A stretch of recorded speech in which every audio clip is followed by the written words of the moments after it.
Ronell Nolan, President, CEO, Health Agents for America, coming to you live this Monday.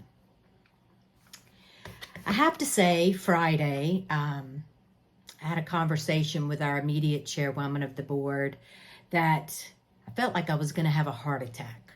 If one more thing happened or one more thing was put on my shoulders, I just wasn't sure that I could handle it. I tend to get very upset. I fight for this industry with every part of my being. So when I feel like there's an injustice, it's hard for me to swallow. I'm trying to find a work-life balance.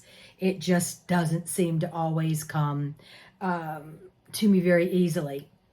But I do want to say that if you were on our Power Hour on Wednesday, you heard a little bit or a lot of detail about the work that was done while I was in Ireland. I'd like to thank the team that worked so hard on getting our congressional letter from the House of Representatives to CMS. I thought I could go away for 2 weeks and that I wouldn't work and that I could just take a step aside, and I found that I couldn't. And I found that I could find Wi-Fi, and I found like I could drive our team insane about what we needed and wanted to accomplish. I do want to let you know that Congressman Johnson, by the very hard work of his health policy person, Ruth Ward, got our letter sent. And through our team, we were able to obtain Diane Harshberger, Tennessee, Representative Perry, Representative Belarkis from Florida, even though there was the storm, and I'll talk about that in a minute. Congressman Schmucker from Pennsylvania, Congressman Carter from Georgia, and Congressman Graves from Louisiana. I'm not sure if you can see this, but when I came home and I was able to obtain a copy of our letter with the letterhead, Congress of the United States, Washington, D.C., and sent to CMS asking, number one, for a delay in the Medicare recording requirements, and at the very least, number two, to obtain guidance. There are so many conflicting pieces of information being released by insurance companies that agents and brokers are just unsure on what we're supposed to do. But what we do know is the rules say that agents and brokers are now in this group that has always had to record calls. We were lumped in. We're really not sure why, but we were. And it says any calls for Medicare Part D or Medicare Advantage must be recorded, all calls. If you conduct via Zoom, that needs to be recorded. There's been a lot of confusion about that, a lot of different information, but I will tell you that I've spoken to CMS on multiple occasions through Zoom, which is not a face-to-face, but I saw their face, and through email confirming that Zoom is not a face-to-face. Maybe in years to come that technology will catch up with itself, but right now it is not. So know that HAFA continues to work so very hard for you. It's so important that our industry stays and plays an important role going forward. I also on Thursday received some information that I just found a little disturbing from Healthcaregov. Hopefully you paid attention to this. It's in the Monday morning news. It's about obtaining consumer consent. Now, something that we do on an ongoing basis, you're not helping folks that did not ask for your help. However, there are some rogue folks out there that are doing some things that are just wrong, using web brokers to go in and steal clients. You need to have consent. You need to make sure that you're helping clients that want your help. And there's some instructions. I guess what bothers me is the fact that we're continuously demonized as if we're the bad people. So instead of pinpointing, putting a laser focus on those that are doing things incorrect, there's a big paintbrush, and the paintbrush includes all the good. And HAFA represents the good. I'm just going to say I would represent the good.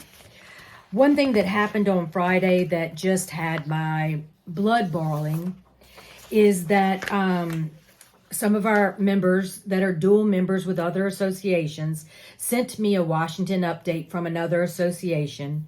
And in that Washington update, it reads that they are the only trade association representing professional agents and brokers who work with Medicare beneficiaries and Medicare products. Now, at first, you can say, okay, that was a kick in the teeth to HAFA, especially since we worked on this congressional letter and this association worked against us and tried to block us from sending this letter. You could say it's about HAFA, but let's dig a little bit deeper and say, where's the big I? Where's PIA? And where's NAFA? I know y'all are dual members. Many of y'all are dual members in more than one association. And as I always say, we're not in competition. We should all be working together and fighting for the independent agent. This isn't a competition. This isn't about who's better, who's whatever. HAFA's different. I have been told while I was in Ireland that this other association didn't like working with me. They do not like the way that I do things. I could agree. I mean, I've been told I'm flammable. I've been told I'm a bulldog. I've been told a lot of things. I'm not politically correct. I might not do things the right way. But when I see an issue, then I act on that issue. And if we need to do something, we act immediately. We do not wait for all the stars to align, because the stars will never align. We have to do what we have to do. So I don't care if you don't like me. I don't care if you don't think that the way I do things are the right way to do things. I know that our actions equal results over and over and over and over. You can ask my team, you can ask me, you can reach out to the board, you can find out results, that what we have done has equaled results. So I'm just going to say, and I'm going to leave it here, if you're a member of another association, question the leadership, question what they're doing for you. Make sure that your thoughts and your wants are in line. Let's continue to try to work together. Let's continue to tell other associations that this isn't a competition. We all have our strengths. We all have our weaknesses. So we all need to be working together. Open enrollment for Medicare and Marketplace and fourth quarter, all here. Family glitch. There, I read some information. One of the other associations said that that foot for family glitch is fixing to drop. I have not confirmed that, nor will I say that until it's confirmed. I have reached out to our sources and Capitol Hill, waiting to hear from them on confirmation that that family glitch fix has moved one step forward. We do have a CE scheduled for October 13th by Angie Sura, and we'll have an update at that point. We do have CE filed with several states, and that email was sent out on Friday. So we encourage you to make sure to register. You have to register in advance. And then we also have another CE coming pretty quickly, about 2 weeks after, about different things changing in the market, in the health insurance market. So it will be about group and it will be about individual. So if you work in the individual or group market, you better, read my lips, better pay attention to the family glitch. It's going to affect the way you do business and the way, and your bottom line. It just is. Pay attention. I tell you all the time. I tell you before things happen, things that you need to know. You need to know this. I am so proud and honored to represent you. I didn't have a heart attack over the weekend. Good thing. But I'm not going to stop fighting, and I'm not going to give up. I'm not going to change the way that I do things. Full steam ahead. Bulldog has her teeth out. Not giving up. I love you guys too much to give up. And Trish Freeman says you can't have a heart attack because I'm not running HAFA. So I can't die because she won't step up. I'm not sure if anybody would, but it would be nice if somebody was thinking about it. But anyway, I am proud and honored to represent the HAFA Freedom Fighters, the cream of the crop, the best of the best, the Ninja Warriors. Until next time, and until, for sure, the Family Glitch CE seminar, I will see you then.